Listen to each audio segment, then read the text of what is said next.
ನನ್ನ ಶಿಕ್ಷಕ ವೃಂದದವರಿಗೂ ಹಾಗೂ ನನ್ನ ನೆಚ್ಚಿನ ಮಕ್ಕಳಿಗೂ ಪೋಷಕರಿಗೂ ಮುಂಜಾನೆಯ ಶುಭೋದಯ.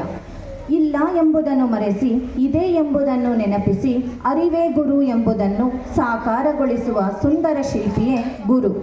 ಪ್ರತಿ ವ್ಯಕ್ತಿಗೆ ತಮ್ಮ ಜೀವನದಲ್ಲಿ ತಂದೆ ತಾಯಿಯ ನಂತರದ ಸ್ಥಾನ ಗುರುವಿಗೆ ನೀಡುತ್ತಾರೆ. ಶಿಕ್ಷಣದ ಮೂಲಾರ್ಥವನ್ನು ತಿಳಿಸಿ ಪ್ರತಿ ವ್ಯಕ್ತಿಯ ಬದುಕನ್ನು ಬೆಳಗುವವರು ಶಿಕ್ಷಕರಾಗಿರುವುದರಿಂದ ಇಡೀ ಪ್ರಪಂಚವೇ ಇವರನ್ನು ಅಗ್ರಸ್ಥಾನದಲ್ಲಿಟ್ಟು ಪೂಜಿಸುತ್ತದೆ. ಗುರು ಬ್ರಹ್ಮ, ಗುರು ವಿಷ್ಣು, ಗುರುದೇವೋ ಮಹೇಶ್ವರ, ಗುರು ಸಾಕ್ಷಾತ್ ಪರಬ್ರಹ್ಮ, ತಸ್ಮೈ ಶ್ರೀ ಗುರುವೇ ನಮಃ. ಇದು ಆದಿಶಂಕರರು ರಚಿಸಿದ ಶ್ಲೋಕ. ಗುರು ಬ್ರಹ್ಮ, ಗುರು ವಿಷ್ಣು, ಗುರು ಮಹೇಶ್ವರ. ಈ ಲೋಕದ ಸೃಷ್ಟಿಕರ್ತ ಗುರು.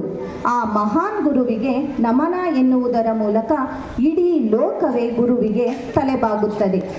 ಪ್ರತಿ ವ್ಯಕ್ತಿಯ ಬದುಕಿನ ದೀಪವಾಗಿರುವ ಶಿಕ್ಷಕರಿಗೂ ಸಹ ಒಂದು ದಿನವನ್ನು ಮೀಸಲಿಡಲಾಗಿದೆ. ಅದುವೇ ಸೆಪ್ಟೆಂಬರ್ 5.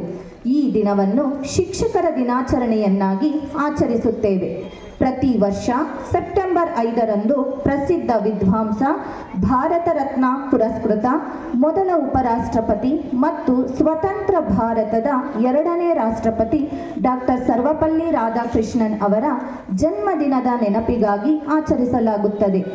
ಗುರುಕುಲ ಶಿಕ್ಷಣದಿಂದ ಹಿಡಿದು ಇಂದಿನ ಶಿಕ್ಷಣದವರೆಗೂ ಶಿಕ್ಷಕರು ಇತರರ ಜೀವನವನ್ನು ರೂಪಿಸಲು ತಮ್ಮನ್ನು ತಾವು ಅರ್ಪಿಸಿಕೊಳ್ಳುತ್ತಿದ್ದಾರೆ. ಅವರು ನಮ್ಮನ್ನು, ನಮ್ಮ ಆತ್ಮವಿಶ್ವಾಸ, ಬದುಕನ್ನು ಬಲಪಡಿಸುತ್ತಾರೆ. ಜೀವನದ ಪ್ರತಿಯೊಂದು ಅಂಶಗಳನ್ನು ತಿದ್ದಿ ತೀಡಿ ಮತ್ತು ಜವಾಬ್ದಾರಿಯ ಬಗ್ಗೆ ನಮಗೆ ಕಲಿಸುತ್ತಾರೆ.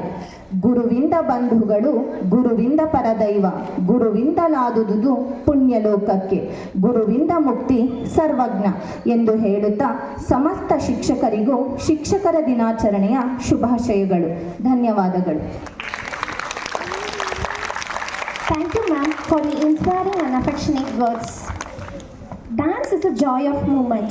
We have Dhruti of grade 5 to show gratitude to teachers by a dance.